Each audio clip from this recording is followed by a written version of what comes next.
કે ડોશીમાં છેલ્લા શ્વાસે હતા, છેલ્લી મરણ પથારીએ હતા, અને 4 દીકરાઓ પથારીની આજુબાજુ આમ વીંટળાયેલા હતા. એટલે બોલી હગાય એવું તો હતું નહીં, કઈ પ્રાણ જવાની તૈયારીમાં. છોકરા હોય કે બા હવે ભગવાનનું નામ લ્યો, ચિંતા કરોમાં, આમ ઈશારાથી બધી વાતચીત કરતા હતા માજી થોડી થોડી. કીધું અમારી કઈ ચિંતા કરોમાં, અમે જેમ જીવનભર બાંધ્યા છીએ ને એમ તમારે ગયા પછી બાંધવાનું ચાલુ જ રાખશું. તમારે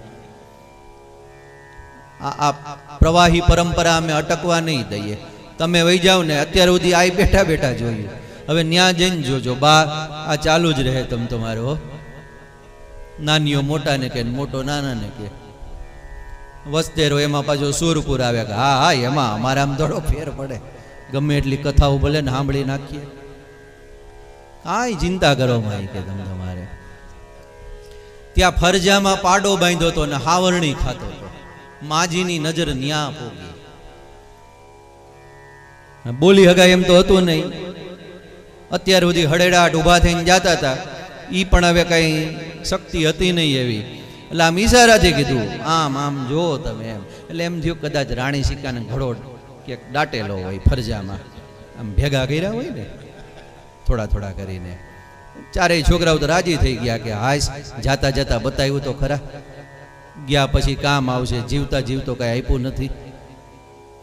આમ જ્યાં નજર કરીને 4 છોકરા આવે, પાડો હાવરણી ખાતો તો અરે માં આમાં ક્યાં તે નજર નાખી અંત સમયે. આ 15 રૂપિયાનું હાવરણું નો થાય, નો થાય. એ તો જેણે શ્રવણ કરેલું છે, સ્મરણ કરેલું છે અને કીર્તન કરેલું છે એને જ એની યાદ આવે છે. એટલે અહીં કહે છે પરીક્ષિતને સુખદેવ, તસ્માત સર્વાત્મના રાજન હરે સર્વત્ર સર્વદા શ્રોતવ્ય કીર્તિતવ્યશ્ચ સ્મર્તવ્યો ભગવાન ઋણા. અને આ 3 વસ્તુની તો હું આપને પણ ભલામણ કરું. કલિકાલની અંદર પૂજન થાય ન થાય, અર્ચન થાય ન થાય, ધ્યાન ધારણા સમાધિ થાય ન થાય, દેવ દર્શન થાય ન થાય, તીર્થયાત્રા થાય ન થાય, યજ્ઞ યાગાદિ થાય ન થાય, થાય તો સ્વાગત છે, ધર્મના બધા સાધનો છે. પણ જો તમે ધારો થોડીક રુચિ હોય, જગતનું નહીં આપણું આત્મકલ્યાણ કરવા માટેની હો, તો આ 3 વસ્તુ તો થઈ જ શકે. શ્રવણ થઈ શકે, સ્મરણ થઈ શકે અને કીર્તન થઈ શકે. કેમ કે આ 3 સાધનો એવા છે કે ભગવાને સ્વતંત્ર આપેલા છે, આમાં પરાધીનતા નથી રાખી.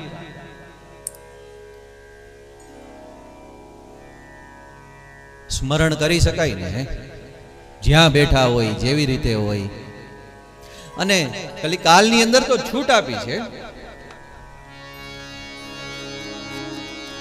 કલિયુગ કેવલ નામ આધારા, ઉતરહિ નર ભવ સિંધુ અપારા. કલિયુગ કે નામ આધારા, ઉતરહિ સિંધુ અપારા. શ્રી રામ જય રામ જય જય રામ. શ્રી રામ જય રામ જય જય રામ. શ્રી રામ જય ભાવ से गाइए भगवान. શ્રી રામ જય રામ જય જય રામ. શ્રી રામ જય રામ જય જય રામ. શ્રી રામ જય રામ. હાલતા ચાલતા ઉઠતા બેસતા હરતા ફરતા ખાતા પીતા જ્યાં હોય જેમ ગાઓ. કેમ? કલિયુગનો કેવલ એકમાત્ર આધાર છે હરિ નામ, ભગવદ નામ. નામ સંકીર્તનમ યસ્ય સર્વ પાપ પ્રણાસનમ પ્રણામો દુઃખ સમનં તન્નમામી હરિમ પરમ. અરે પદ્મ પુરાણની અંદર તો ત્યાં સુધી લખ્યું છે કે ભગવાનના નામની અંદર પાતકને એટલે કે પાપને બાળવાનું જેટલું સામર્થ્ય છે ને, કોઈ વ્યક્તિની અંદર જીવનભર કદાચ એ મૈંડો પડે ને, લાગી પડે ને, તો પણ એટલું પાપ ન કરી શકે. ભગવાનના નામની અંદર પાપને બાળવાનું આટલું સામર્થ્ય છે. તમે જીવનભર નક્કી કરો ને કે 50 વર્ષ સુધી મારે પાપ કરવા છે, કરો, જાઓ, સમજી વિચારીને કરજો. પાછા તમે કહો તમે જ કાલે કીધું હતું. પણ આ તો પદ્મ પુરાણમાં લખ્યું, હું કહું છું કે કોઈ વ્યક્તિ જીવનભર ગમે તેટલા પાપ કરે આજીવન, એ તમામે તમામ પાપને બાળવાનું સામર્થ્ય છે ને ભગવાનના નામની અંદર રહેલું છે.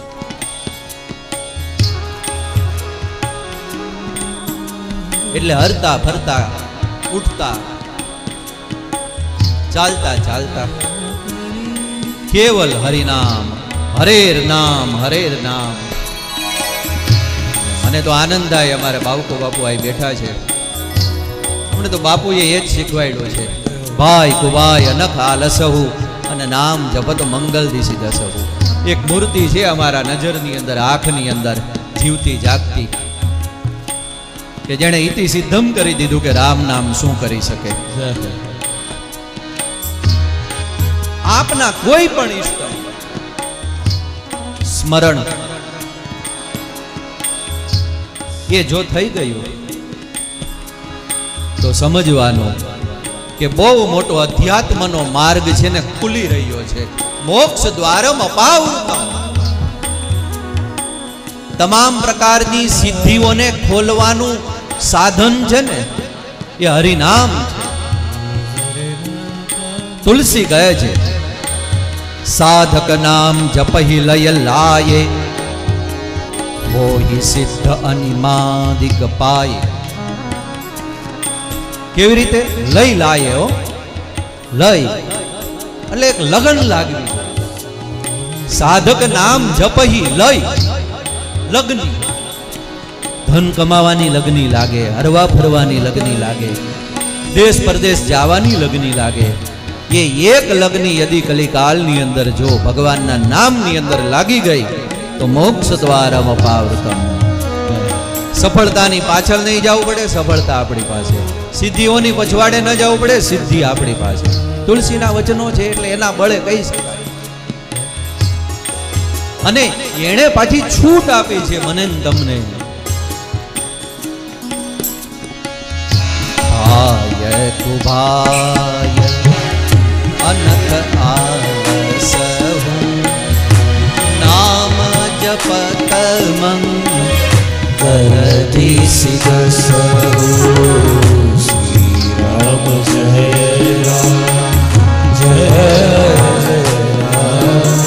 ભાવથી, કુભાવથી, અનખથી, આળસથી રાત્રે નીંદર ના આવતી હોય ત્યારે, ટીવી જોતા હોય ત્યારે, રસોઈ કરતા હોય ત્યારે, દુકાને બેઠા હોય ત્યારે, બહાર જઈ રહ્યા હોય ત્યારે,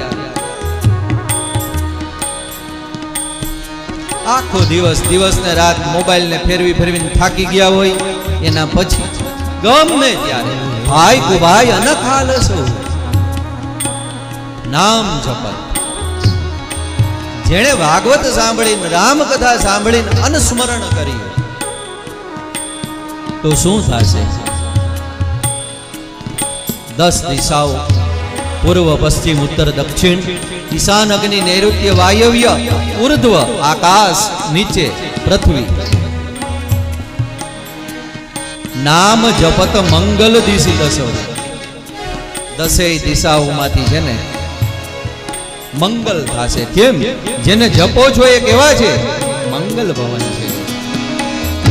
મંગલ ભવન અમંગલહારી, દ્રવઉષુ દશરથ અધીર બિહારી. મંગલ ભવન અમંગલહારી,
હરેરનામ હરેરનામ હરેરનામ હરે